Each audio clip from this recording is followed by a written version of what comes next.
E aí nós vamos entrar aqui na parte que eu posso dizer, como que eu posso dizer assim, né?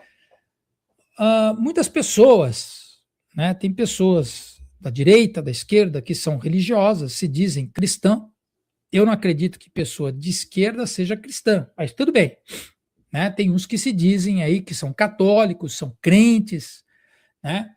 Mas vamos considerar algumas coisas a respeito destas igrejas que deixam a gente aí de cabelo em pé. A questão fica assim: essa realmente é a igreja de Deus? Realmente o cristianismo é isso que esses caras estão fazendo? Essa é uma pergunta que nós temos que fazer. Aqueles caras que não gostam da igreja, e têm o direito de não gostar, cada um gosta do que gosta e fim de papo. Mas eles também acabam generalizando todo mundo. Essas estruturas enormes dessas igrejas grandes, algumas, provavelmente, como já mostrei aí no chat, né, na tela anterior, elas podem estar envolvidas, mas possivelmente também há igrejas grandes que não estão envolvidas, estão preocupadas realmente com a parte religiosa. Mas vamos lá. O que Jesus ele acabou falando aqui? Eu vou entrar nessa parte religiosa porque nós estamos falando de religião. Edir Macedo, ele é um religioso? Ele realmente acredita em Deus? Qual é o Deus dele ou o Deus desta igreja? Essa é a grande pergunta que nós estamos falando, né? Então, o que acontece é o seguinte: Jesus falou que haveriam falsos mestres. E que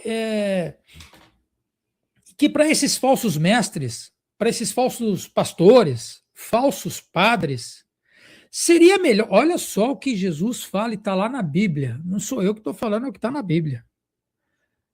Para aqueles que estão fazendo o que estão fazendo, seria melhor atar uma corda de moinho, né, ao pescoço e se lançar no rio. Seria melhor para eles isso do que levar os pequeninos ao engano. Então, hoje nós temos falsos mestres em vários lugares, inclusive na religião, e é o que você está observando nesse exato momento, no nosso país. E eu estou falando só do nosso país. Então, quando Jesus ele fala isso, ele também vai falando outras coisas, né? Que nos últimos dias, né, muitos se apostarão da fé, muitos deixarão a fé, porque tanta coisa errada, tanta coisa, nesses meandros dessas estruturas enormes, corroídas pelo próprio ser humano, aqueles que estão ali, eles vão se fechando e vão embora. Por isso que existem muitos desengajados. A outra coisa que Jesus também falou, e é interessante a gente pontuar aqui, Jesus e os cambistas. Se você lembrar, você deve ter assistido pelo menos uma vez na vida aí, a vida de Jesus nos filmes. Se você frequenta uma igreja, você sabe que Jesus, quando ele entrou no templo lá e viu os cambistas vendendo pombinhas, rolinhas, o escambau a quatro, o câmbio que chamava cambistas era a troca de moedas, né? Porque o templo ele tinha o dinheiro dele, só poderia usar o dinheiro, aquele dinheiro lá em Jerusalém, naquela época de Jesus e o escambau a quatro, e eu tinha que fazer uma oferta de sacrifício, então eu levava um gado, eu levava um carneiro, eu levava uma pomba, vou fazer alguma coisa para sacrifício, que era o ritual judaico da época. E quando Jesus entrou ali e ficou vendo aquela situação toda, daquela roubalheira que havia ali no templo, ele pegou o chicote e começou a descer em todo mundo. Foi a única vez que Jesus se exaltou contra aqueles que fazem mercantilismo com a fé.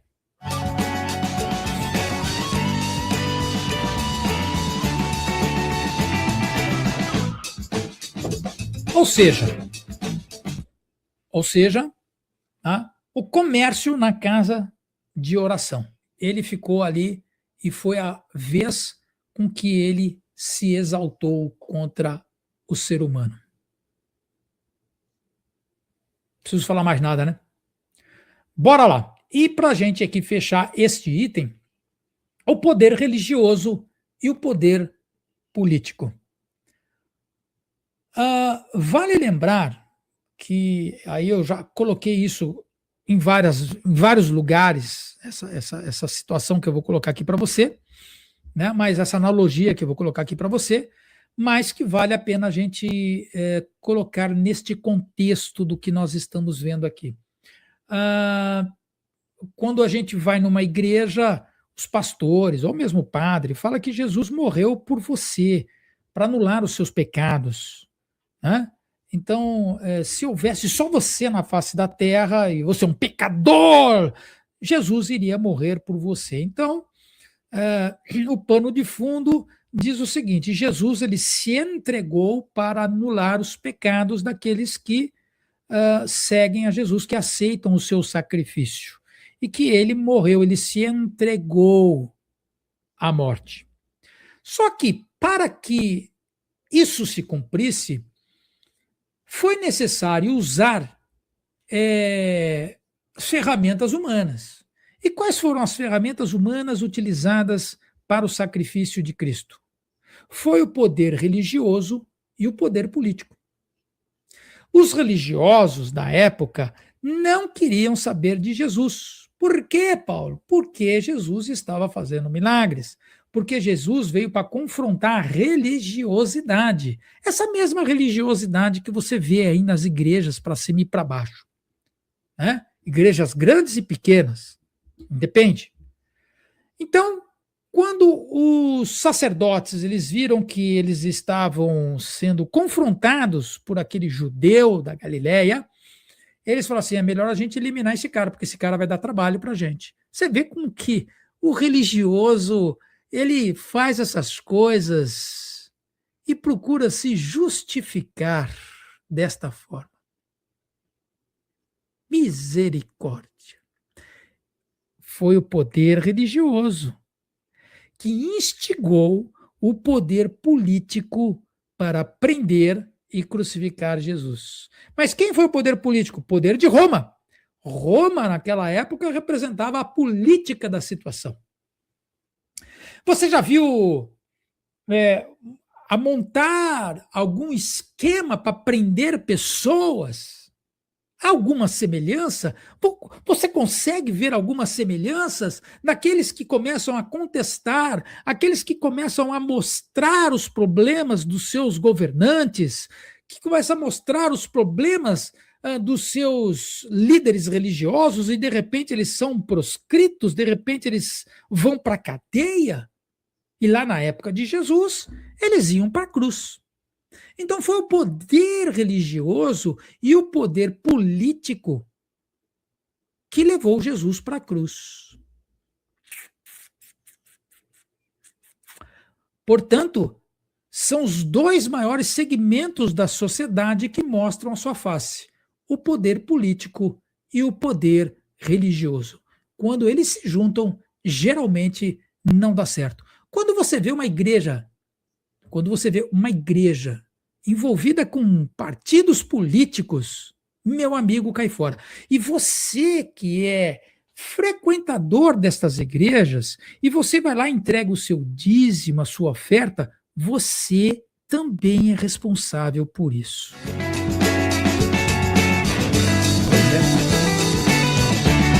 Segura a tua peruca aí, meu amigo, porque a coisa não é fácil, não.